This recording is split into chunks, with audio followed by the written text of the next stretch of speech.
Bonsoir à tous, bonsoir et bienvenue dans cette troisième soirée de débat des municipales sur France 3 Normandie, avec toujours le partenariat de France Bleu, puisque je suis avec mon confrère de France Bleu, Jean-Baptiste Marie. Bonsoir Jean-Baptiste. Bonsoir Laurent, bonsoir à tous. Après le Calvados avec Caen et Lisieux le 28 février, après la Manche avec Cherbourg et Granville mercredi dernier, c'est l'Orne qui est à l'honneur ce soir pour ce débat avec les villes d'Alençon et d'Argentan. Première escale ce soir, donc, les 5 listes candidates à Alençon. Et avec nous également pour ce débat, comme à chaque fois, Emmanuel Chonu et un premier dessin pour poser le décor de ces élections du 15 et 22 mars prochain. Alençon est-elle cette belle endormie que les candidats ont pour devoir et auront pour devoir, s'ils sont élus, de réveiller? Nous le verrons au cours de ce débat.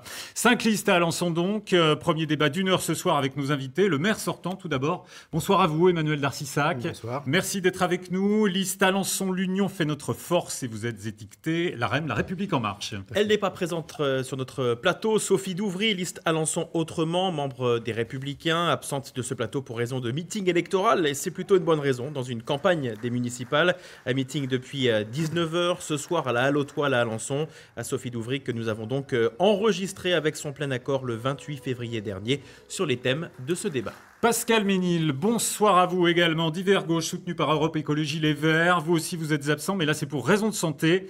Vous avez été opéré de l'appendicite il y a à peine quelques jours et votre médecin vous a très fortement déconseillé de vous déplacer jusqu'à Caen pour ce débat. C'est pour cela que vous êtes avec nous, mais en duplex depuis notre bureau d'Alençon. Joachim Peuillot, bonsoir. Bonsoir. Divers Gauche, liste Ensemble Alençon 2020, député socialiste de la première circonscription de l'Orne et ancien maire d'Alençon de 2008 à 2017. Enfin, 5e candidat, bonsoir à vous Olivier Toussaint. Bonsoir. Votre liste s'appelle Alençon s'unit pour réussir. Vous êtes pharmacien dans le quartier de Persaigne et les quartiers, c'est l'un des thèmes que nous avons retenu pour ce débat, donc vous aurez sans doute beaucoup de choses à nous dire. Et puis avec nous également Chonu, donc bonsoir à vous Emmanuel. Vous le voyez comment vous ce scrutin à Alençon? Eh bien écoutez, j'ai un peu l'impression de revivre la présidentielle et le drame cornélien qui, bien entendu, a touché Emmanuel Macron et surtout François Hollande, puisque l'ancien maire Joachim Peuillot et le nouveau sont des anciens membres d'une même famille déchirés aujourd'hui. Et nous verrons si cette déchirure s'inclut dans ce débat à Alençon. Plus ou moins 26 000 habitants, capitale et préfecture de l'Orne. Nicolas Corbard et Damien Mignot nous fournissent les clés de la ville avec notre consoeur de Ouest France, Delphine Lenormand, puisque nous sommes également partenaires du quotidien régional pour ces municipales. Les clés de la ville, tout de suite.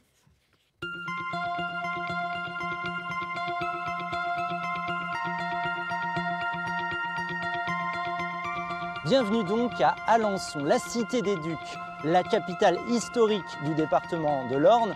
Alençon est souvent considéré comme le parent pauvre des principales villes de la Grande Normandie. C'est pourquoi les 5 candidats aux municipales se sont lancés pour défi de faire d'Alençon la vitrine de ce territoire. Alençon est la 3e plus grande ville de l'ex-Basse-Normandie. Le maire sortant est Emmanuel Darcissac, élu en 2017. La commune compte 25 848 habitants, c'est 182 moins qu'il y a 5 ans. Depuis plusieurs années, des efforts sont faits pour rendre le centre-ville plus attractif, mais de nombreux commerces restent encore fermés. La rue Ossuaire c'en est un bon exemple parce qu'il y a de nombreux pas de porte vides pour certaines boutiques depuis des mois, voire des années, où il n'y a plus aucune activité commerciale à l'intérieur. Et c'est vraiment ce que pointent du doigt les Alençonnais, de dire il ne se passe plus rien, c'est une ville morte. Comment les candidats ils comptent faire pour faire revenir des gens ici en centre-ville? Plusieurs d'entre eux veulent travailler sur l'aspect du foncier. Alors là, pour les commerces, il y a toujours des aides aux commerçants, faire des loyers peut-être minorés. Et puis, pour faire revenir des gens en centre-ville, baisser le foncier. Le centre-ville, un enjeu important de cette campagne. Après des mois et des mois de travaux qui ont fait grincer des dents, tout vient d'être remodelé. Oui, il y a eu de gros travaux de rénovation du centre-ville. C'est terminé, et sauf que les Alençonnais trouvent que ça manque d'arbres. Il n'y a pas du tout de verre dans le centre-ville d'Alençon. Et ça, l'écologie, c'est un thème important pour la campagne? Oui, tous les candidats ont un gros volet écologique sur leur programme. Ça va du prêt de véhicules électriques aux liaisons douces pour les vélos. Et chez tous, l'idée, c'est de replanter des arbres. Alençon cherche aussi à soigner son apparence. Car depuis toujours et plus encore au sein de la Grande Normandie, la ville souffre d'un déficit d'image. La ville a un petit peu de mal à trouver son identité et Alençon, de fait, est plus tournée vers les Pays de la Loire, vers le Mans, que vers Caen et vers la Normandie. Donc c'est une ville, oui, sur laquelle il est un petit peu difficile, je pense, de communiquer. Et ça, les candidats ont bien conscience de ce problème d'image. Alençon, c'est encore une ville qu'on attache avec la fermeture de Moulinex. Moulinex s'est fermé il y a 20 ans, ça fera 20 ans l'an prochain. Et donc il faut trouver comment est-ce qu'elle peut exister en dehors de cette catastrophe économique. Autre thème important de cette campagne, la santé dans une commune où un patient sur 5 n'a pas de médecin référent. Un autre défi que vont devoir relever les candidats pour favoriser l'attractivité du territoire. Ouais, la santé, nous y viendrons tout à l'heure. C'est l'un des thèmes que nous avons retenus. Mais d'abord, comme le veut la tradition de ces débats sur France 3 Normandie, le bilan de l'équipe sortante. On va commencer par vous, Emmanuel Darcissac. Rapidement, quel bilan vous tirez de votre mandat? Alors, Alençon est une ville à taille humaine, une ville dans un environnement préservé, connecté, proche de Paris. Une ville qui a de très nombreux atouts. Et depuis que je suis maire, je fédère les énergies, porte les projets. Et les résultats sont là. Le centre-ville est rénové. Le centre municipal de santé, le premier de Normandie est également ouvert depuis la fin de l'année. Le parvis de la gare est également aujourd'hui aménagé. Nous avons fait aussi de l'environnement une priorité. Nous avons réaménagé les berges de la Sarthe, qui sont le poumon vert de notre territoire. Nous avons des bâtiments à énergie positive, qui sont aussi des éléments essentiels. La solidarité est également au cœur de notre action. Maison des solidarités, navettes seniors, petit déjeuner gratuit dans les écoles. Et aujourd'hui, des entreprises rejoignent notre territoire. En ce moment, Unité de CAPS crée 30 emplois. C'est aussi des fonctionnaires de Bercy qui viennent aujourd'hui à Alençon dans quelques mois, qui seront sur notre territoire. Et pourquoi le ministère des Finances, pourquoi les entreprises choisissent aujourd'hui Alençon? Parce que notre territoire est aujourd'hui attractif, dynamique et retrouve une certaine prospérité. Joachim Puyot, vous avez été maire de cette commune pendant 9 années. Ça veut dire que ce bilan, c'est aussi le vôtre? C'est le vôtre? Bien sûr, je le revendique également parce que depuis 2008, on a beaucoup fait de travail. On a construit, on a aménagé les 31 projets. Nous en sommes tous à l'origine. Qu'il s'agisse de la requalification du centre-ville, qu'il s'agisse également de construire, par exemple, à Nova. On a mis en place un nouveau cinéma. On a mis en place également une gare d'essence de bus. On a requalifié la Providence. On a mis en place également la rénovation urbaine. Alençon a changé. Il suffit de regarder comment elle était en 2008. On la regarde aujourd'hui, elle s'est modifiée. Son image est positive. Même si on parle d'Alençon, la belle endormie, moi je dis le contraire. Alençon est animé, Alençon a des activités, Alençon est attractive au niveau de ses entreprises. Donc c'est à nous effectivement de renforcer tout cela. Il peut-être apporter une image plus positive dans nos expressions collectives. Et donc, ce n'est pas uniquement à la Cité des Ducs. Quand vous parlez musique actuelle, Luciole, quand vous parlez théâtre, scène nationale, quand vous voyez le conservatoire à rayonnement départemental qui rayonne sur tout le territoire et qui a autant d'élèves que celui du Mans. Donc, on ne peut pas dire que Alençon s'est endormie. Au contraire, je pense qu'elle a fait des efforts et il faudra continuer ces efforts. Partons à Alençon, justement. Alors, retrouver en duplex Pascal Ménil. Quel bilan vous tirez de cette mandature, vous, Pascal Ménil? Alors, nous, sur notre liste, nous avons 4 colistières et colistiers qui ont participé à la mandature qui s'achève. Ils ont formé un groupe autonome, Front de gauche, Pôle citoyen, et ils ont porté des dossiers, notamment sur la transition écologique, avec 2 agendas 21 successifs, plus de 200 actions concrètes. Et je pense qu'il faudra amplifier et massifier cette transition écologique. Ils ont aussi été des ardents promoteurs et défenseurs du centre municipal de santé qui a vu le jour en novembre 2019. Et puis, ils ont soutenu effectivement la réhabilitation, aménagement du centre-ville qui a transformé Alençon. Soutenu aussi les manifestations qui rassemblent, même si Alençon est endormi, on s'aperçoit qu'aux manifestations, c'est quelques milliers de personnes. Donc, c'est pas si endormi que ça, je trouve.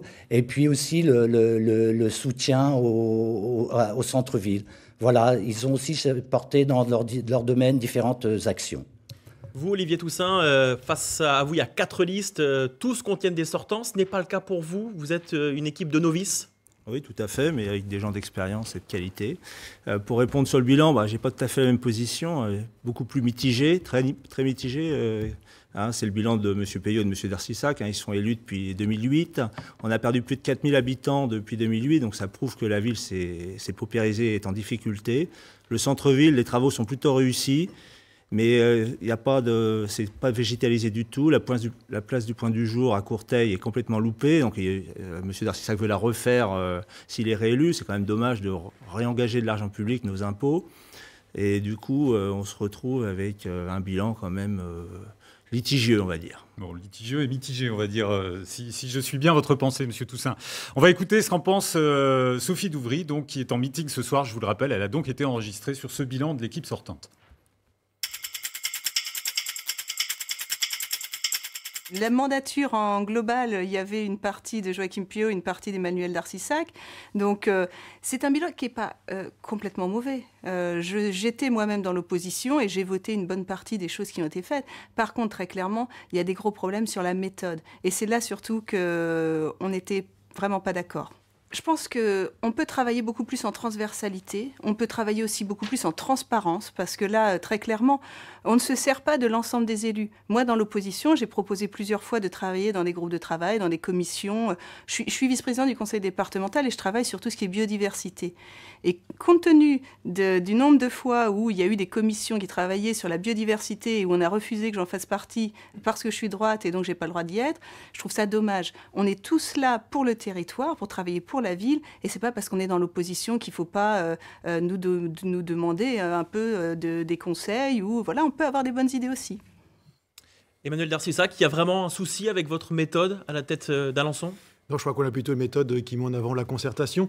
Pour tous les projets d'aménagement, on a choisi des architectes, on a fait de la concertation, on est parti d'une page blanche, on a associé habitants, acteurs économiques, commerçants. Et pour ce qui est des remarques de Mme Douvry, on a des commissions qui fonctionnent comme dans toute collectivité, et les élus ont été associés à l'ensemble des travaux, à l'ensemble des réunions de concertation. Donc on fait beaucoup de démocratie participative à l'ensemble des concitoyens. Donc je pense que la méthode, la participation, elle est au cœur de nos actions. Donc l'opposition est bien traitée ? Elle est bien traitée. Merci Emmanuel Darcissac. Venons-en au premier grand thème de ce débat, la santé. On l'a déjà plus ou moins évoqué. On va retrouver Sophie Douvry qui va ouvrir donc ce débat, et puis ensuite les réactions des trois candidats ici sur ce plateau et de Monsieur Ménil, donc, qui est en duplex à Alençon avec nous. Sophie Douvry tout d'abord. Il y a deux choses. Il y a la santé avec tous les problèmes de désertification médicale. C'est vrai que les habitants ont beaucoup de mal pour trouver un médecin traitant. Et ça, c'est quelque chose de catastrophique un peu pour le territoire. Aujourd'hui, ne pas avoir de médecin, c'est pas normal. Par contre, il n'y a pas qu'Alençon, c'est partout le même constat. Il y a beaucoup de territoires pour lesquels il manque des médecins. Donc comment on travaille autrement ? Aujourd'hui, sur Alençon, qu'est-ce qui a été fait ? Il y a eu un centre municipal de santé qui est plutôt une bonne chose sur le fond. On est d'accord, travailler autrement, des médecins salariés, moi je suis pour. On a fait la même chose au niveau du département. Mais justement, c'est là qu'il y a une difficulté. C'est que dans la forme, encore une fois, plutôt que de travailler en concertation département et ville-préfecture, chacun a travaillé dans son coin et la ville ne travaille jamais avec les autres collectivités, alors que c'est ensemble qu'on est plus fort. Pour moi, l'hôpital aujourd'hui, quand on regarde, il y a plusieurs problématiques. En fait, cet hôpital est inondé régulièrement. Donc déjà, rien qu'à l'endroit où il est, c'est pas forcément ce qu'il y a de mieux. Après, il est là, on jette pas tout. Il y a des choses qui viennent d'être faites, notamment la réanimation pour lesquelles il y a eu 4 millions d'injectés. Et ça, il n'y a pas de sujet là-dessus. C'est des locaux qui ont été réhabilités, ils peuvent être utilisés. Mais je souhaite en fait que une partie, alors on appelle ça un plateau technique, et c'est assez technique comme mot. Disons que les urgences, la réa, la chirurgie, tout ça pourrait être mis ailleurs. Là, c'est vraiment construction d'un nouveau plateau technique dans lequel, en fait, toutes les urgences pourraient être là-bas et les parties gériatrie revenir, en fait, dans l'ensemble à l'hôpital qui existe actuellement dans les parties qui ont été rénovées, puisqu'il y a quand même eu quelques fonds d'injectés, il vaut mieux les utiliser, oui. Olivier Toussaint, vous êtes pharmacien, la santé est forcément une question qui vous préoccupe. Qu'en dites-vous sur Alençon ? Que doit-on améliorer ? Alors c'est surtout la concertation, et M. Darcissac a lancé le pôle municipal de santé, ce qui était une très bonne chose pour répondre dans l'urgence au manque de médecins traitants. 20% des Alençonnais n'ont pas de médecins traitants. Mais par contre, évidemment, il n'y avait pas de concertation puisque les pôles libéraux de la CEA étaient prévus de plus longue date. Donc c'était vraiment chacun défendait son morceau de gras. Le département a monté une structure aussi salariale, déficitaire, et le pôle municipal sera aussi déficitaire. Donc à terme, il faudra mutualiser tous ces pôles pour qu'on puisse retrouver un équilibre financier. Qu'il y ait des médecins salariés, évidemment, on n'est pas contre, parce que maintenant les jeunes veulent plutôt être une partie, à peu près 40% des jeunes médecins veulent être salariés. Mais il faut absolument qu'on arrive à mutualiser, à retrouver un équilibre entre les pôles, et surtout que les pôles portés par la communauté urbaine puissent vivre à partir de 2021. Mais attirer des médecins dans l'Orne, c'est quand même très compliqué. Vous serez d'accord? C'est pas obligatoirement si compliqué que ça, puisqu'on a un cadre de vie excellent. Ça dépend peut-être de l'hôpital. Il y a des services qui ne sont pas assez de qualité. Il faudrait vraiment qu'on arrive à recruter des médecins à l'hôpital en premier. Et l'hôpital d'Alençon qui sera peut-être en première ligne très bientôt, puisque, on le rappelle, l'actualité nous rattrape. Il y a les 2 premiers cas de coronavirus dans l'Orne, cas avérés, une septuagénaire et une toute jeune. À Radon, à côté d'Alençon. C'est un hôpital qui est prévu pour ça. Donc on n'aura pas de souci, je pense, dans un premier temps, sauf si on est débordé. Du CHU de Caen et du CHU de Rouen. Sauf si on est débordé par le nombre de cas, ce qui est possible dans quelques semaines. Monsieur Puyot? Non, mais je pense qu'il ne faut pas opposer le centre municipal de santé, le centre départemental de santé et le pôle de santé libéral ambulatoire qui va se mettre en place l'année prochaine. Je pense que lorsqu'on a lancé le débat au sein du conseil municipal et au sein de la ville, c'était en 2009-2010, on avait parlé d'un pôle de santé. Mais il fallait que les médecins soient d'accord. Et puis actuellement, on s'aperçoit rapidement que vous avez des jeunes internes qui souhaitent avoir des infrastructures parce qu'ils veulent travailler en équipe, ils veulent travailler avec d'autres corps de métier qui sont liés aux soins. Et la médecine salariale a fait son chemin. Et je crois que c'était une bonne chose, je le dis, d'avoir créé ce centre municipal de santé parce que ça correspond à un besoin plus qu'à une urgence, un besoin. Vous verrez de plus en plus de jeunes internes voudront être salariés. Donc ça, c'est une bonne chose. Par contre, il faut peut-être de la coordination entre les structures, entre les pouvoirs publics qui travaillent sur cette question. Et moi, je propose un contrat de local de santé pour coordonner à la fois la ville, la communauté urbaine, le département qui agissent sur le même thème. Et puis il y a l'hôpital. Et l'hôpital, c'est vrai que c'est un sujet important. On le voit très bien actuellement avec le Covid-19, l'intérêt que les habitants portent à l'hôpital. C'est l'hôpital qui va nous soigner dans l'urgence. C'est l'hôpital qui doit être renforcé. Et Alençon, c'est un hôpital pivot. Et donc, c'est pour moi pas un enjeu électoral. Par contre, c'est un enjeu de notre société, de notre agglomération. Donc il faut qu'on travaille tous ensemble, dans le même sens. Et je crois qu'actuellement, à l'hôpital, vous avez un comité interministériel qui travaille justement sur l'hôpital pour voir effectivement la vétusté de l'immobilier qui est 95%, les infrastructures, la manière dont l'hôpital est géré. Et je crois que c'est le moment d'intervenir pour renforcer, bien évidemment, l'hôpital. C'est nécessaire. Merci beaucoup, Joachim Pueyo. On va partir peut-être à Alençon. Écoutez, on vous fera intervenir après, Monsieur Darcissac, pas de problème. Écoutez, Monsieur Minil, sur son opinion, sur ce monde médical, sur l'hôpital d'Alençon et sur ce que lui propose dans son projet s'il est élu maire. Alors, effectivement, Alençon, comme de nombreux territoires, subit la désertification médicale, la population médicale vieillissante. Ceci dit, nous avons été promoteurs et défenseurs du centre municipal de santé depuis le début. Et ce centre municipal de santé répond effectivement à un besoin, voire à une urgence. Il y avait 3000 personnes sans médecin traitant, dont 1500 avec des maladies chroniques. Il y a eu à ce jour, je crois, 1510 patients qui sont passés, 530 personnes qui ont eu un médecin traitant. Il faut amplifier et soutenir ce centre municipal de santé qui devrait être à l'équilibre quand il sera à son fonctionnement optimal à 2022. Et la ville est propriétaire. Éventuellement, elle peut aussi le développer. Ceci dit, la ville aussi agit auprès des 2 pôles de santé libéral ambulatoire. Elle donne quand même plus de 800 000 €. Elle exonère de la taxe immobilière, prend en charge les communs et l'ascenseur, fait un coût à 7,90 € le mètre carré, alors qu'on est plutôt sur 12-13 €. Et en plus, le taux de remboursement prendra aussi du temps. Alors, il n'y a pas tant d'opposition que ça. Je crois que la ville fournit aussi ce qu'il faut. Et en ce qui concerne les 2 hôpitaux d'Alençon, parce que nous avons aussi le CPO, le Centre psychothérapeutique de l'Orne, si je suis élu maire, je serai président du comité de surveillance actif et présent pour défendre les besoins en équipement de cet hôpital, mais aussi en fonctionnement. Et je demanderai également l'annulation de la dette qui est à peu près de 10 millions €. Et je serai le porte-parole des conditions de travail des personnels de l'hôpital qui sont en souffrance aujourd'hui. Voilà. Alors, on a beaucoup parlé du centre municipal de santé qui a ouvert ses portes à Alençon. Vous, Emmanuel Darcissac, vous souhaitez en développer d'autres dans les quartiers de la ville ? Oui, déjà s'appuyer sur l'expérience qui a été concluante avec ce centre municipal de santé. Alors on a fait de la concertation au départ, on a fait des assises de la santé. Il y a eu 2 assises de la santé. On a réuni pour une centaine de particuliers, de professionnels, d'acteurs de la santé. Donc ces CMS sont sortis d'une large concertation.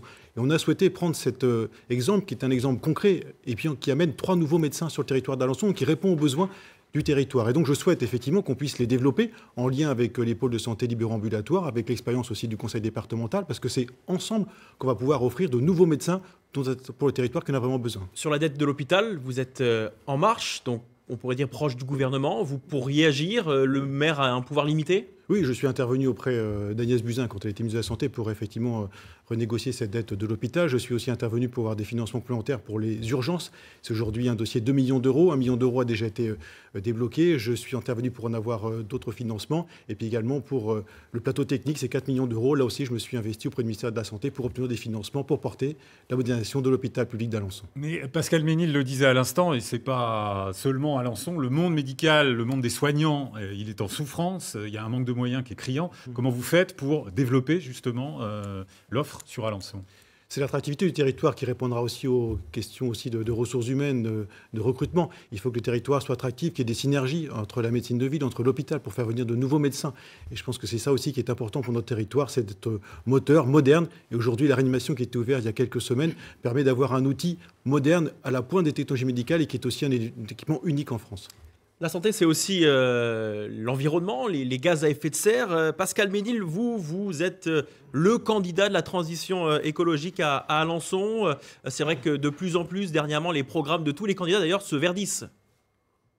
Alors justement, j'allais vous demander si je pouvais ajouter quelque chose, parce que effectivement, la santé, ce n'est pas simplement le milieu médical, c'est aussi la qualité des conditions de vie des habitantes et des habitants, autour d'une alimentation de qualité, de mobilité douce, vélo, piéton, hein, c'est bon pour la santé, et la qualité de l'air, et la qualité des logements, enfin tout ce que pour nous relève de la transition écologique. Et là, nous avons tout un domaine d'action dans ces différents domaines. Et je suis ravi que vous posiez la question, parce qu'effectivement, c'est la colonne vertébrale de notre programme, cette mise en œuvre d'une réelle transition écologique assumée. Mais il y avait un papier très intéressant dans Le Monde d'hier, du 10 mars, justement sur comment l'écologie s'est imposée dans la campagne. Une double page dans Le Monde, ça pose quand même, c'est important.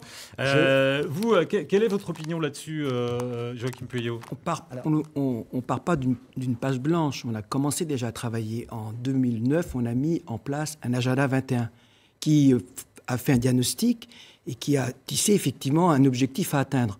Et donc, mieux protéger l'environnement, c'est évident. En plus, je crois que de plus en plus d'habitants en sont bien conscients. Donc, on a commencé par exemple au niveau de l'énergie.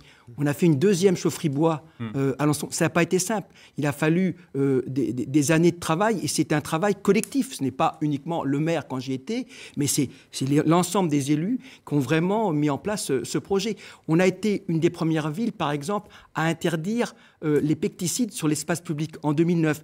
Nous avons effectivement fait des pistes cyclables, mais je sais que ce n'est pas suffisant.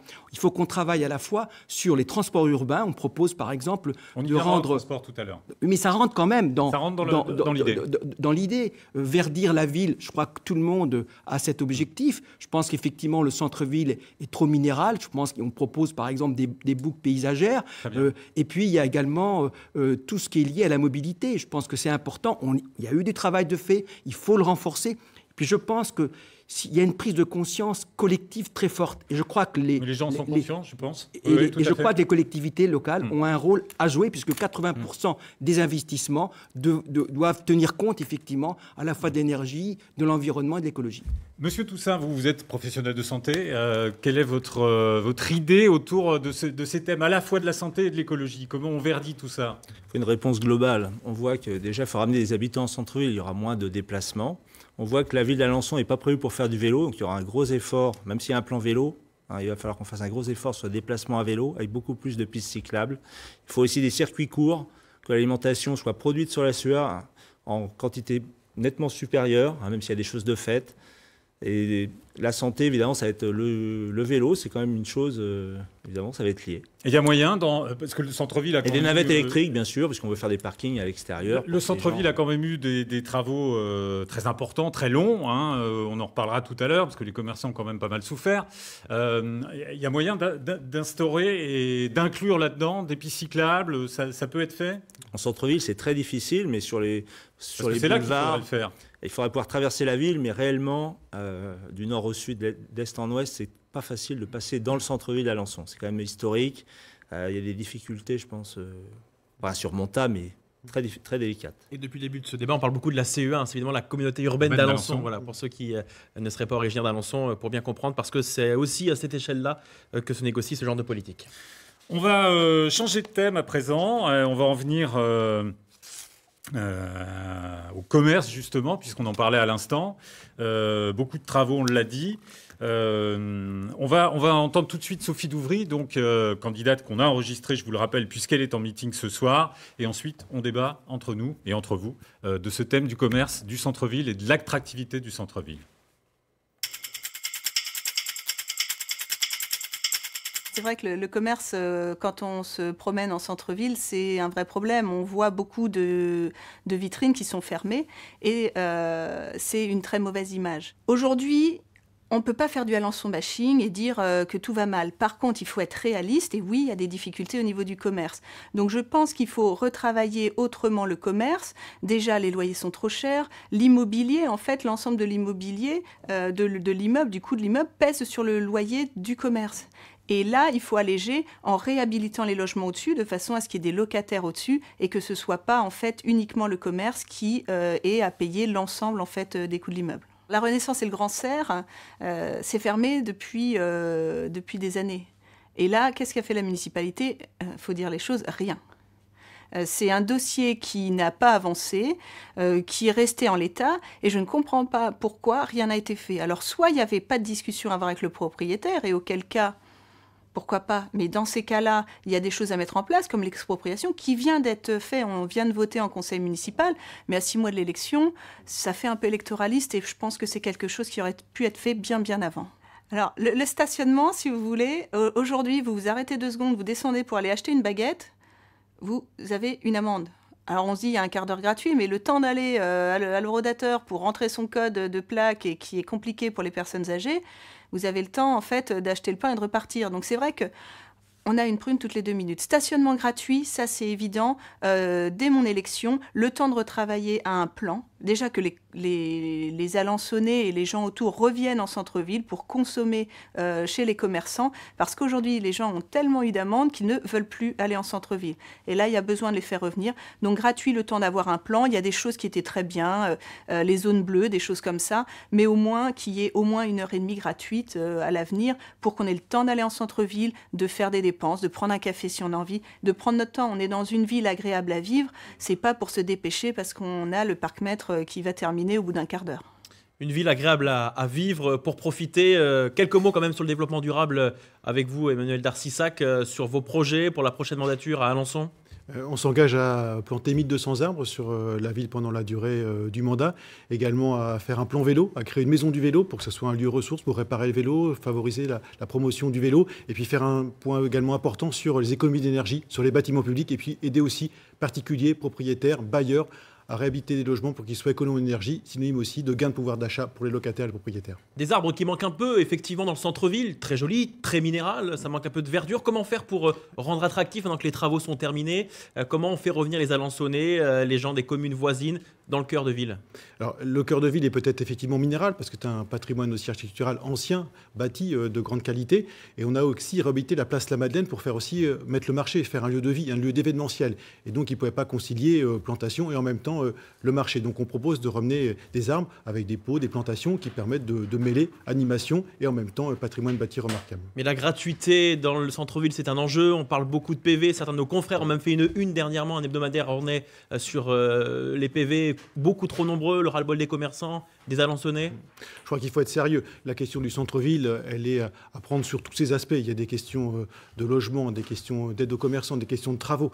On a investi 5 millions d'euros dans les travaux du centre-ville. On fait des aides à la réhabilitation de logements. On a essayé d'aider aussi des commerçants. Aujourd'hui, il y a davantage de commerçants qu'il n'y avait avant les travaux. Le solde est positif. La question du stationnement, elle est aussi importante. Mais mettre les stationnements gratuits partout, ça veut dire que le centre-ville, il est embolisé. L'an dernier, au mois de décembre, on a changé les horodateurs. C'était gratuit pendant 15 jours. On ne pouvait plus accéder au centre-ville parce que les voitures restent en permanence dans le centre-ville. Pourquoi on fait pas la main un peu lourde, ceux qui mettent les amendes et les... Non, il y a des questions de rotation, donc il faut effectivement qu'on puisse informer, accompagner les personnes sur des questions de stationnement. Mais je pense que c'est important. Le stationnement n'est pas cher à Alençon, c'est pour faire de la rotation et permettre aux clients d'accéder à proximité des commerces. Vous, Joachim Feuillot, vous souhaitez instaurer la gratuité 1 heure, c'est ça, dans le centre-ville? Oui, je pense que le stationnement, il a 3 usages. Il a pour ceux qui veulent faire des courses, il y a ceux qui y travaillent, il y a les résidents. Donc il faut trouver une harmonie entre ces 3 usages. Et je propose effectivement un consensus pour 1 heure gratuite, faire davantage de zones bleues également, et le samedi après-midi gratuit. Mais c'est sous forme d'expérimentation. Ensuite, il faut bien sûr évaluer. Concernant le centre-ville, dans le cadre du projet 31, on avait fait un diagnostic et on avait dit pour remettre de l'activité, de l'attractivité au centre-ville, il faut agir sur plusieurs leviers. Il y avait le levier effectivement de la requalification urbaine, ça a été fait.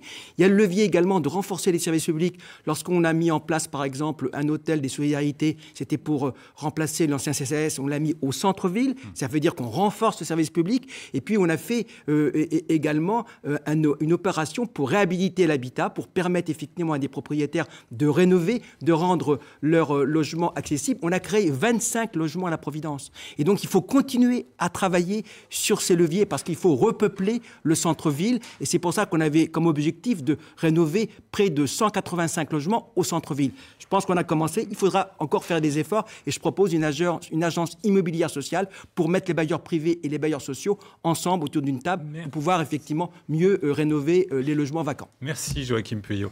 Olivier Toussaint, sur ce dossier du centre-ville, continuer de le réhabiliter, comment le réhabiliter, comment faire? On a bien vu que les travaux étaient mal gérés dans leur durée, les phasages n'ont pas été tenus, donc évidemment il y a des commerçants qui se sont retrouvés en difficulté, après on a subventionné, donc c'est finalement des subventions souvent un peu dans le vide, on voit des commerces qui referment, même subventionnés. Au niveau du parking, nous on propose uniquement le samedi gratuit et le mois d'août gratuit. C'est déjà gratuit à 17h, donc je pense qu'il ne faut pas en rajouter, parce qu'après il y aura des voitures tampons toute l'année, ça va être un bazar sans nom, donc je pense que les mesures démagogiques, il ne faut pas les proposer. Au niveau des commerces, donc on veut proposer une zone de revitalisation urbaine pour qu'il y ait une baisse des taxes à l'acquisition et une baisse de la taxe foncière. On a parlé aussi de l'ARE, l'hôtel du Grand Cercle, et la Renaissance.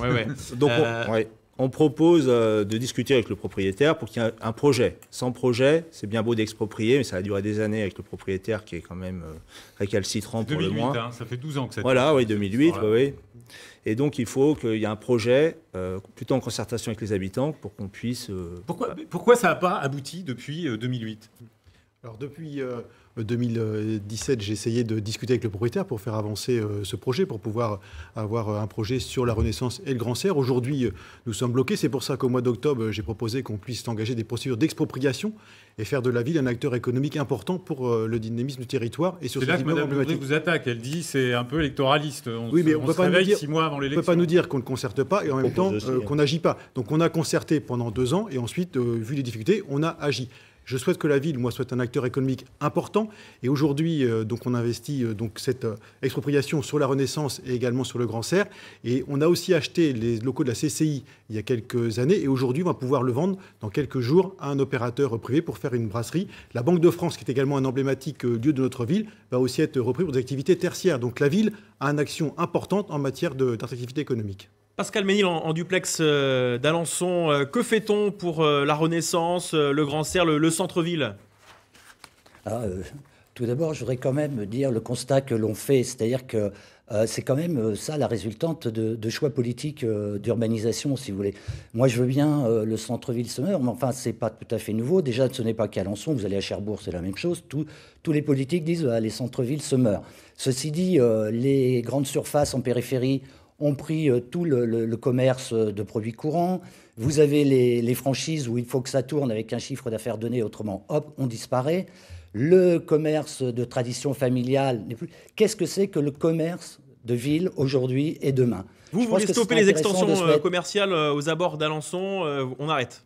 Je pense qu'Alençon est largement fourni, c'est peut-être pas la peine d'aller plus loin, oui. Ou alors on peut encore fermer des magasins dans le centre-ville. Et puis, il ne faut pas oublier qu'Alençon, c'est quand même 24% de taux de pauvreté, 10 points de plus que la moyenne nationale. Je crois qu'il y a aussi quelque chose qui date encore de la crise de 2008. Alors c'est effacé, parce qu'on n'a pas de problème, mais je crois qu'il y a encore des gens qui rencontrent des problèmes. Donc, vous parlez de l'urbanisation, des politiques en général, vous avez quand même plusieurs sortants aussi sur votre liste. Donc ils ont aussi voté...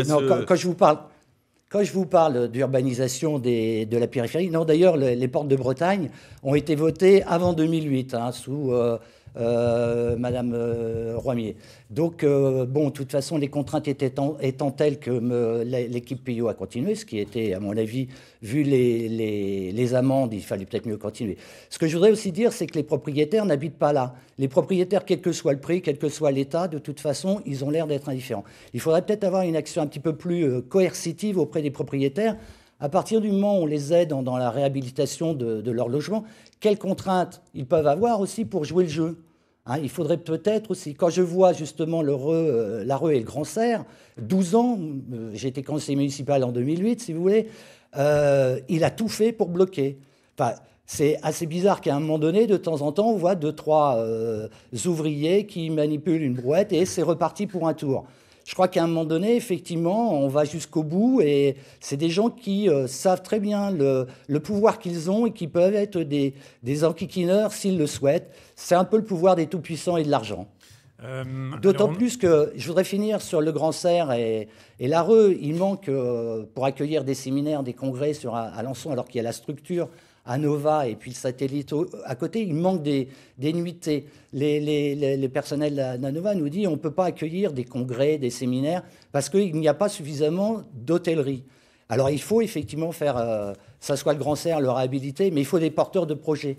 On peut préempter tant qu'on veut, on peut faire des contraintes. Si on n'a pas de porteurs de projets, ça restera vide. Donc je crois que la situation est très complexe et il faut aussi savoir pourquoi on en est arrivé là et qui en sont les responsables. Vous êtes d'accord avec ça, Olivier Toussaint? Oui, tout à fait. Oui. Et puis c'est pour ça aussi qu'il faut développer le tourisme dans cette ville qui a des atouts touristiques indéniables. Donc un circuit touristique avec la maison natale de Sainte-Thérèse, musée de la Dentelle, la 2e DB, faire un musée Leclerc et pourquoi pas un musée Moulinex. Ça permettrait de faire un quatuor sur un circuit touristique qui pourrait maintenir... ça serait fort, maintenir les touristes. C'est fort, mais c'est pas si cher que ça. Qui pourrait maintenir les touristes une journée. Et effectivement, il manque un hôtel plutôt moyen de gamme, moyen haut de gamme, à Alençon. Oui. Et le commerce de centre-ville est vraiment en difficulté? Très en difficulté. M. Darcissac nous dit que le bilan est positif. Moi, c'est pas mon calcul, donc ça va être une bataille de chiffres. Mais c'est vrai qu'il y a des commerces aidés qui sont de petite taille, et il y a des fermetures de grosses enseignes. Donc on se retrouve avec la rue Ossieur, qui est la rue commerçante d'Alençon, qui est vide sur la moitié sur toute la partie centrale. Alors c'est vrai qu'on insiste un peu sur la renaissance que tout le monde appelle l'Areux, donc on a bien compris à Alençon, et le Grand Serre sont des dossiers très emblématiques, mais qui sont très représentatifs aussi de la situation. Oui, tout à fait, mais bon, 2008, maintenant, ça s'est enquisté, il y a des travaux énormes, donc je ne sais pas comment on va pouvoir... L'expropriation, c'est une belle chose, mais ça va partir... Dans un procès au long cours, et on va se retrouver dans 10 ans avec l'Areux et le Grand Serre fermés. Mais comment vous faites, vous? Ça, c'est le constat. Comment vous faites pour rebooster le commerce à Alençon? Alors, le commerce, déjà, ramener des habitants. Si on n'arrive pas à ramener des habitants, des propriétaires en centre-ville, on ne pourra pas rebooster. Après, c'est les parkings. On propose de créer 2 nouveaux parkings plutôt proches du centre-ville pour pouvoir délester surtout les commerçants, les salariés et puis les fonctionnaires qui sont à la mairie, pour qu'on puisse récupérer de la place de parking pour que les gens puissent venir en centre-ville. Vous parliez d'acheter, comme vous, M. Darcissac et Mme Douvry, vous dites on va même baisser la taxe foncière, le bâti foncier, c'est un engagement de campagne. Donc effectivement, on s'est engagé à baisser le foncier bâti de 6% pendant la durée du mandat. 1% par an. 1% par an pour faire venir des investisseurs, des nouveaux habitants, puisque c'est aussi un élément important, l'attractivité d'un territoire que le foncier bâti. C'est sérieux aujourd'hui de dire qu'on va baisser les impôts? Joachim Peillot, c'est pas dans votre programme. Vous dites on va analyser finement la situation financière de la ville. En fait, si vous voulez, les dotations de l'État sont très fortes dans le budget de la ville d'Alençon. C'est plus de 50%. Donc on est tenu par les dotations. Et donc il faut voir si vraiment l'État va répondre à ce qu'ils nous ont dit en disant on va exonérer effectivement la taxe d'habitation. Donc moi je préfère faire une conférence budgétaire année par année, et si effectivement on peut baisser, on baisse les impôts.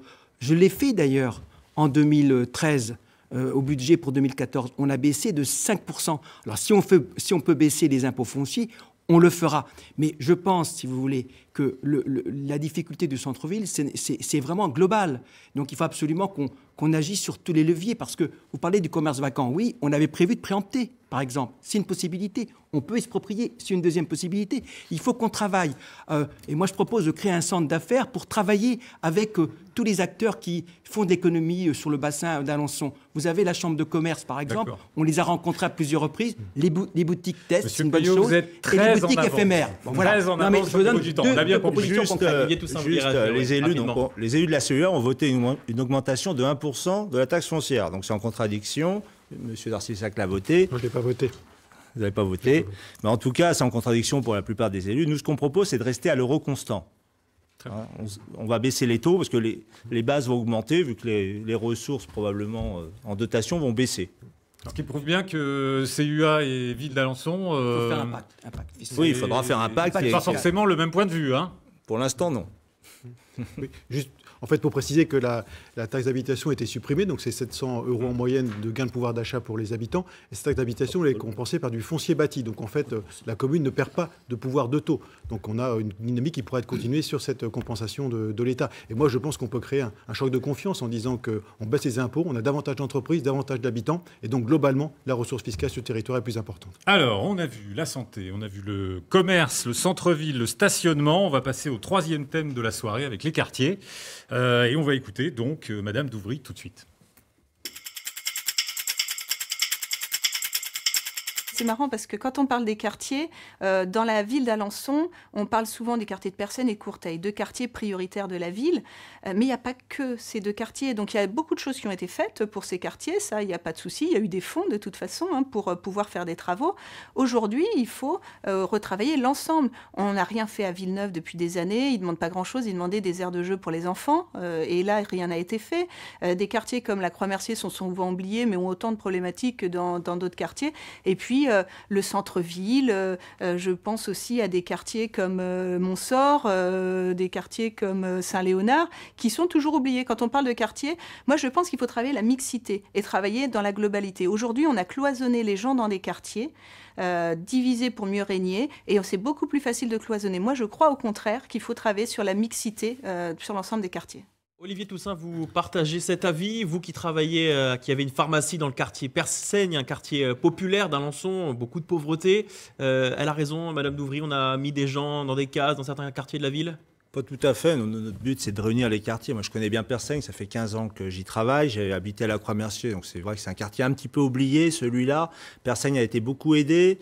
Seulement, il y a une pauvreté, et un manque de mixité sociale qui est tellement important que ça pose des soucis. On l'a vu l'année dernière, il peut y avoir des soucis de confrontation entre certains migrants qui étaient arrivés en nombre sur la ville. Et du coup, non, les quartiers ne sont pas oubliés, mais seulement... il faut que ça soit dans la continuité. C'est un travail de fond. Il y a eu l'ANRU sur deux quartiers. Et maintenant, il faut que ça continue. Il faut une continuité, même s'il y a la Maison des initiatives citoyennes à Persaigne et à Courteil. Mais c'est pas que Courteil et que Persaigne. Non, mais les quartiers, le quartier de la Croix-Mercier, il n'y a pas de commerce. Donc évidemment, c'est des gens qui vont en centre-ville. Il y a quand même un centre social sur ce quartier. Villeneuve, il y a un centre social également. Et malheureusement, on ne peut pas être partout. C'est vrai que Mme Douvry, elle énumère des quartiers, mais la plupart des quartiers, Montsort, on y vit bien. Saint-Léonard, on y vit bien. Donc je pense que Persaigne est le plus pauvre des quartiers. Moi, je le connais bien. Et c'est vrai qu'il y a beaucoup de vitalité dans ce quartier. Et ça peut être un atout très important. L'ANRU rappelle, c'est ce grand programme de rénovation urbaine. Joachim Pueyo, il faut aller plus loin dans les quartiers. On parle, c'est vrai, effectivement, de Persaigne, de Courteil. Oui, je pense qu'il y a eu du travail de fait. On a construit un centre social, une salle de la paix. On a renforcé le centre social Édith Bonnem. On a créé à la Croix-Mercier une salle d'haltérophilie, une salle de boxe, le relais maternel. Donc, tous les quartiers ont fait l'objet à la fois d'investissements, des rénovations. Je crois qu'il faut continuer parce qu'il n'est pas question, effectivement, que chaque quartier vive en ghetto. Au contraire, il faut ouvrir les quartiers sur l'extérieur. Ça me paraît important. Et donc, on a effectivement des leviers encore. Par exemple, renforcer les transports urbains entre les quartiers et le centre-ville. Ça, c'est un bon levier. Par exemple, aider les associations parce que nous avons mis en place des conseils de démocratie locale. Il faut davantage associer les habitants à la vie des quartiers, leur demander davantage d'avis. Et puis, je crois qu'il faut faire de l'investissement au quotidien, en tenant compte, effectivement, des besoins des habitants. Donc, Moi, je pense que les quartiers ne sont pas oubliés. Par contre, il faut toujours continuer à y travailler, à investir, associer les habitants et à aider le monde associatif qui est très riche sur Alençon, notamment les jeunes. Les jeunes ont des projets. On avait mis en place le défi jeune qui permettait à un jeune porteur de projet d'être aidé. Je crois qu'il faudra continuer dans ce sens-là. Merci. On va partir à Alençon, retrouver Pascal Ménil. Votre idée sur les quartiers, monsieur Ménil? Alors, les quartiers, moi, je voudrais dire qu'un habitant de quartier est un habitant de la ville. Donc, on a 5 gros quartiers, on va dire, qui ont tous un équipement, des conseils citoyens, qui ont un centre social, sauf celui du centre-ville. C'est pourquoi nous proposons, nous, la création d'un pôle culturel, qui ont des associations, conseils citoyens, des centres sociaux très dynamiques, qui ont bénéficié de la rénovation urbaine. Et certains quartiers, d'ailleurs, comme Persaigne et Courteil, ont des équipements particuliers. Hein. Sur Persaigne, on a Pôle emploi, une bibliothèque, et sur Persaigne, ludothèque, le centre municipal de santé, et puis l'accueil petite enfance. Alors, sur les quartiers, je crois qu'effectivement, on peut favoriser la mobilité, et nous, c'est ce qu'on souhaite à travers le développement du vélo et de la gratuité des transports publics, et puis favoriser des actions autour de l'échange et de la mixité.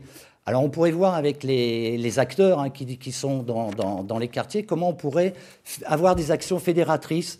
Ah, je pense, par exemple, plutôt au niveau culturel, ça pourrait être profiter de dispositifs nationaux comme le Printemps des poètes, la Grande Lessive et puis d'autres. Au niveau loisirs, pourquoi pas autour des jeux de société qui sont très porteurs actuellement. Il y a une diversité énorme, très très riche.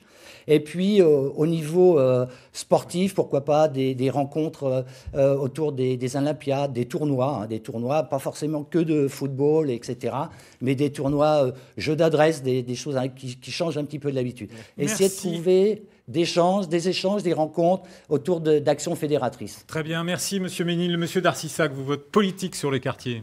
Tous les quartiers font partie de nos préoccupations, bien évidemment. Et je pense qu'il faut aussi qu'ils soient tous en interaction, qu'ils soient reliés entre eux. Et chacun peut avoir des équipements, des commerces qui vont être aussi spécifiques et qui vont favoriser effectivement ce lien entre les différents quartiers. On a évoqué à Persaigne des équipements importants. On va aussi construire un pôle de santé libérale ambulatoire. À Courteil, il y a le centre municipal de santé. Aujourd'hui également une médiathèque, une bibliothèque. Il y a aussi des maisons France Service qui sont installées dans ces 2 quartiers. Et puis d'autres quartiers bénéficient d'équipements, une salle de boxe d'haltérophilie à Croix-Mercier. Des équipements aussi sportifs pourront demain être construits dans des quartiers. Donc il faut effectivement tirer profit de la richesse de chacun des quartiers, de la diversité, pour construire avec les habitants des équipements qui sont adaptés à chacun des quartiers et qui rayonnent pour toute la ville. Une mandature, c'est suffisant ou c'est une politique vraiment sur le long terme que vous voulez mettre en place? C'est une politique sur le long terme. On le voit bien. On parlait tout à l'heure de la rénovation urbaine. Elle a commencé avec Alain Lambert. Elle a été poursuivie par Joachim Puyot et j'ai aussi continué. Donc la question des quartiers sont des équipements structurants. N'oubliez pas Madame Romier quand même au passage. Oui, Madame Romier également. Donc effectivement, c'est une longue histoire qui se crée. Les quartiers se structurent effectivement avec des équipements qui viennent les uns à la suite des autres, créer du lien social et enrichir les quartiers. Et notamment dans votre programme, on le voit, hein, vous voulez conforter le nouveau lotissement des Portes de Bretagne, on est là près du centre-ville. Il y a des programmes immobiliers à lancer à Alençon, c'est ce que vous demandez pour les 6 prochaines années? Effectivement, il y a ce lotissement des Portes de Bretagne qui est un élément important pour faire des habitants. Aussi dans le quartier boulevard du Champ, Villeneuve, on va aussi réhabiliter des logements sur l'îlot Schweitzer, donc amener aussi de nouveaux habitants. La gendarmerie va quitter ses locaux actuels puisqu'on a obtenu la construction de nouvelles gendarmeries à proximité d'Anova. Et là, on a un espace qui est d'aujourd'hui libre et qui sera aussi l'objet d'une occupation demain, peut-être de commerce, de logement. Et ça sera aussi en lien avec les habitants. Donc de nombreux projets peuvent aussi nourrir le développement de chacun des quartiers de la ville. Et tous dans vos programmes, ou presque, hein, vous voulez aussi une nouvelle salle des sports digne de ce nom à Alençon. La jauge est variable, 1500, 2000 personnes. Voilà. En tout cas, c'est un engagement que vous avez tous. Il faut se méfier. Il faut se méfier, effectivement.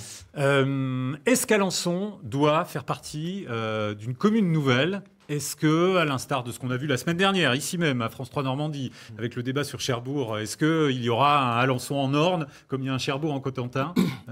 Est-ce que c'est quelque chose d'envisageable? On va écouter Sophie Douvry et on prend vos avis après, messieurs.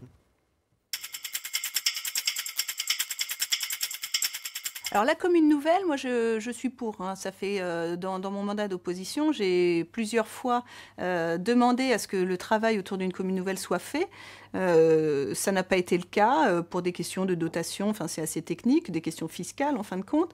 Et je pense qu'il faut voir, il y a des communes comme Cerizay, Valframbert, Damigny ou Saint-Germain qui sont prêtes à venir, enfin qui étaient voir avec le nouveau maire de Damigny. Après les autres maires seront les mêmes a priori, donc il y aura peu de difficultés. Mais je pense qu'il faut retravailler. Et c'est une question surtout aussi de population. À partir du moment où on passera le cap des 30 000, psychologiquement, je pense aux enseignes pour revaloriser le commerce. Les enseignes se diront, tiens, la ville a plus de 30 000 habitants, ça permettra peut-être de toucher des enseignes qu'on n'a pas aujourd'hui au niveau du centre-ville. Pascal Ménil en duplex d'Alençon, très rapidement, s'il vous plaît, votre position sur la commune nouvelle. Est-ce que Alençon doit absorber les communes voisines, faire équipe commune ? Alors, je ne crois pas vraiment au choc psychologique des 30 000. Ça, c'est notre point de vue. Ceci dit, nous ne sommes pas favorables. Oui, nous ne sommes pas favorables au Grand Alençon, d'autant plus que les communes les plus proches, certaines, celles citées par Mme Douvry, effectivement veulent bien, mais vous avez Condé-sur-Sarthe.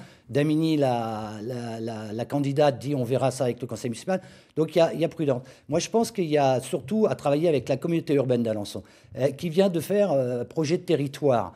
Et ça serait bien peut-être essayer de prioriser les différentes transitions mises à l'œuvre et puis de se coordonner et de mettre tout ça en action. Si on fait encore un étage, ça me paraît un peu difficile. Et quoi qu'il arrive, si jamais ça devait arriver, nous demanderions l'avis des habitants par un référendum d'initiative locale. Donc comme une nouvelle peut-être, mais en tout cas, ça passe par un référendum. Monsieur Darcissac ? Nous n'y sommes pas favorables. Donc moi, je suis favorable au Grand Alençon. Je pense qu'en concertation avec les habitants, les maires qui seront élus au mois de mars, il faut créer ce Grand Alençon, passer ce cap des 30 000 habitants pour pouvoir faire d'Alençon une ville qui compte en Normandie, qui compte en France et qui sera portée par ce nouvel établissement. Jean Crène, Pierre Mauger ont créé le district, Alain Lambert, la communauté urbaine. Je pense qu'aujourd'hui, notre avenir, c'est le Grand Alençon. Pourquoi ne pas l'avoir fait avant, Joachim Fayot ? Il y avait déjà eu des études de fait. Oui, mais parce que c'était quand même plus compliqué, parce qu'il faut faire des études en fiscalité, je pense que... Et puis, il faut que les communes soient d'accord. Donc moi, je suis pour le Grand Alençon, tout le monde est d'accord, et je crois qu'il faudra le faire au cours de ce mandat, et plutôt en fin de cette mandature. Mais je crois également que vous avez la communauté urbaine, qui joue un rôle déterminant, parce qu'elle a les grandes compétences. Et donc, le projet de territoire qu'on a voté à l'unanimité va jouer un rôle très important dans les domaines sur lesquels nous avons débattu. Donc oui, pour le Grand Alençon, sous réserve que chaque commune soit d'accord et sous réserve que les citoyens soient associés. Je ne voudrais pas faire un Grand Alençon sans l'avis des citoyens. Les citoyens d'Alençon, mais également des communes qui sont volontaires. Je pense à Saint-Germain, je pense également à Cerizay, Val-Frambert probablement, et Damigny.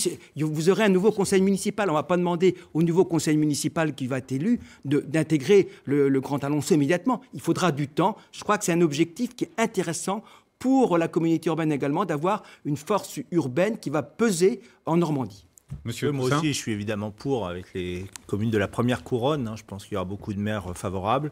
Et c'est pour après trouver un équilibre avec les communes rurales de la CEA, parce qu'on voit qu'en ce moment, elles sont un peu oubliées et qu'il faut absolument que la CEA retrouve un équilibre entre le centre, la ville-centre et les communes plus éloignées.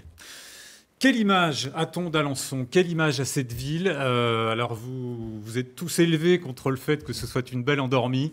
On va écouter Sophie Douvry.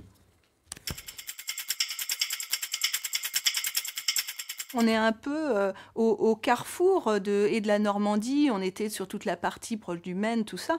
Et on a un vrai rôle. Il faut arrêter d'être effacé, d'avoir l'impression d'être le petit poussé. On a beaucoup de qualités. On a un patrimoine architectural qui est formidable. Souvent, alors là, on est à Caen. Combien de fois j'ai eu des Canets qui sont venus et qui ont une image détestable d'Alençon en disant « Oh là là, vous allez vous noyer à Alençon, on n'a pas envie d'y aller. » Et une fois que je leur fais visiter le centre-ville et tout, ils disent « Mais c'est magnifique, votre ville. » Et en fait, il faut travailler à l'image de la ville, avoir une vraie image de façon à pouvoir la vendre et que les gens aient envie d'y vivre. Et tous ceux qui y vivent sont ravis. On est très bien à Alençon et on a une qualité de vie qui est vraiment formidable.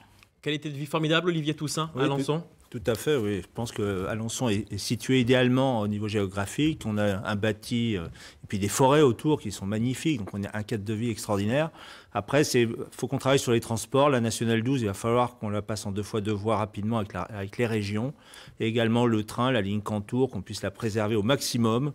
C'est ça qui va faire l'attractivité. 3 émissions. L'attractivité du territoire. Joachim Fayot. Oui, c'est une belle ville. Quand vous regardez les équipements sportifs, nous sommes vraiment au top. Quand vous regardez les équipements culturels, nous avons des équipements culturels de bonne qualité. Quand vous voyez les services également mis en place par la communauté urbaine et la ville d'Alençon, on va bientôt inaugurer une usine des eaux. 12 millions d'euros.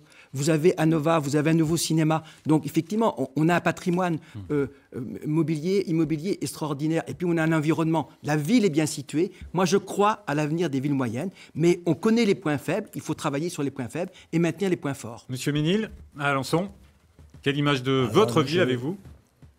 Oui, alors je ne partage pas tout à fait l'idée qu'Alençon est endormi. Je trouve que c'est une ville... Moi, je ne suis pas alençonnais. J'y ai vécu à la fin des années 80 et j'y vis depuis 15 ans en continu. Je pratique le vélo. Je trouve que se déplacer, c'est facile. Y accéder n'est pas compliqué, surtout si on maintient les liaisons ferroviaires. Et puis, qu'est-ce que c'est que l'attractivité ? C'est les écoles, la santé, des entreprises, de l'emploi, etc. Donc, il y a beaucoup de choses, un commerce. Et puis, peut-être qu'il faudrait réfléchir à l'offre touristique. Oui. Autour de camping-cars, voir le développement du camping.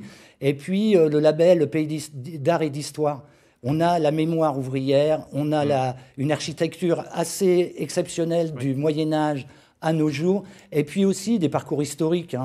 Moi, je l'ai pratiqué avec des élèves du Moyen-Âge jusqu'à la Libération. Merci, monsieur Ménil. Emmanuel d'Arcissac, quelle image pour cette ville d'Alençon ? Alençon est une très belle ville avec un patrimoine architectural remarquable, un environnement préservé. Elle est surtout riche de ses habitants. Beaucoup d'habitants investis qui portent des projets. Elle est riche aussi de ses nombreux événements qui sont importants tout au long de l'année et riche aussi de ses pépites économiques, associatives, culturelles qui font aussi qu'on peut envisager l'avenir avec sérénité et optimisme pour notre ville. Donc beaucoup de points de commun finalement. Peut-être que la différence va se faire maintenant. Voilà, puisqu'on arrive presque à la conclusion de ce premier débat de la soirée. Quel maire serez-vous ? C'est la dernière question que nous posons aux candidats qui nous rendent visite depuis 3 semaines. Quel maire serez-vous, Emmanuel d'Arcissac, en 30 secondes ?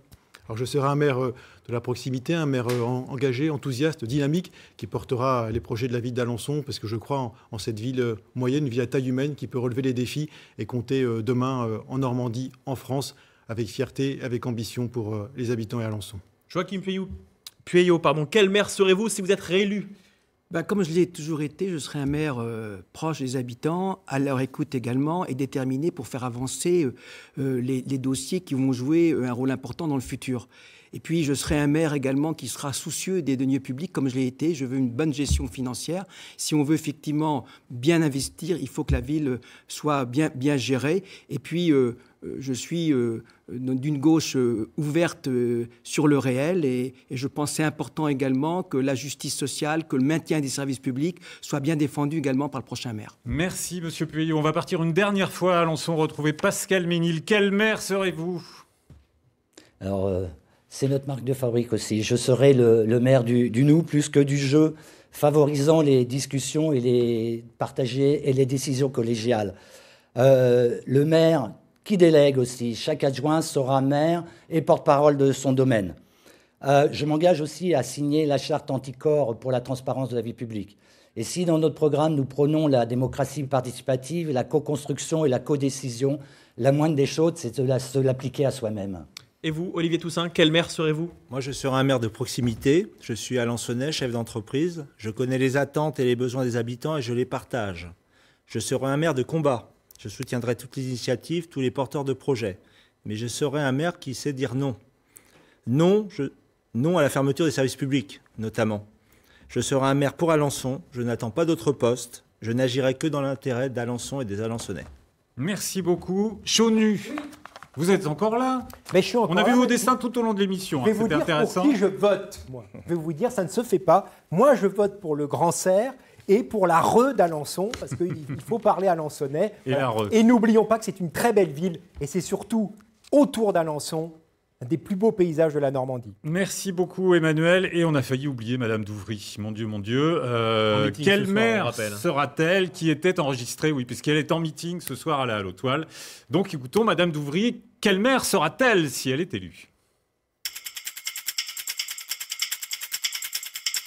Alors, je serai le maire de la proximité parce que c'est important d'être proche des gens et je suis une élue de terrain. Au conseil départemental, je le suis. Et également le maire de l'économie, aller chercher les entreprises, les industries, faciliter l'entrepreneuriat à Alençon. Et puis également le maire de l'environnement, environnement, cadre de vie au sens large, c'est-à-dire non seulement tout ce qui est biodiversité, mais revégétaliser la ville, travailler à avoir un cadre de vie agréable comme on peut l'imaginer à Alençon.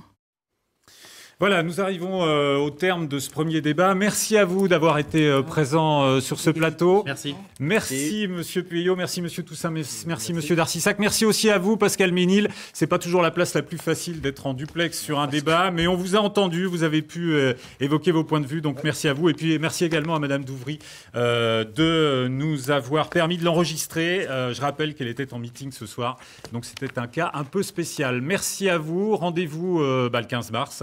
On verra au soir du premier tour quels sont les résultats d'Alençon. Et on va passer tout de suite à notre deuxième débat.